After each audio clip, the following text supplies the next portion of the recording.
வணக்கம். செய்திகள் வாசிப்பது ஜான்சி ராணி. திருவள்ளூர் அருகே வீட்டின் பூட்டை உடைத்து பணம் திருட்டு. திருவள்ளூர் அடுத்த புல்லரம்பாக்கம் அம்பேத்கர் நகர் பகுதியில் வசித்து வருபவர் அப்பன்ராஜ், ராஜேஸ்வரி.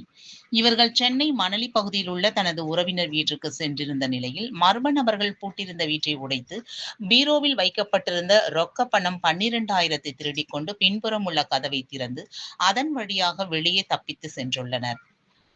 இந்நிலையில் வீட்டின் பின்புறம் குடியிருப்பவர்கள் வெகு நேரமாகியும் பின்புற கதவு திறந்த நிலையில் உள்ளதைக் கண்டு அவர்களது உறவினருக்கு தொலைபேசி மூலமாக தகவலை தெரிவித்துள்ளனர்.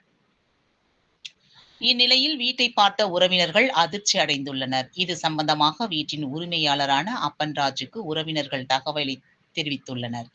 அதனைத் தொடர்ந்து சென்னையில் இருந்து தனது வீட்டிற்கு விரைந்து வந்த அப்பன்ராஜ் வீட்டிற்குள்ளே சென்று பார்த்தபோது துணிமணிகள் கலைந்துள்ள நிலையில் பீரோவில் வைக்கப்பட்டிருந்த ரொக்க பணம் 12,000 திருடிச் சென்றது தெரிய வந்துள்ளது. இது குறித்து அருகிலுள்ள புல்லரம்பாக்கம் B8 காவல் நிலையத்தில் புகார் அளித்துள்ளனர். வழக்கு பதிவு செய்த புல்லரம்பாக்கம் காவல்துறையினர் வீட்டின் கதவை உடைத்து திருட்டில் ஈடுபட்ட மர்ம நபர்களை பல்வேறு கோணத்தில் தேடி வருகின்றனர். விஷா செய்திகளுக்காக சுகுமார்.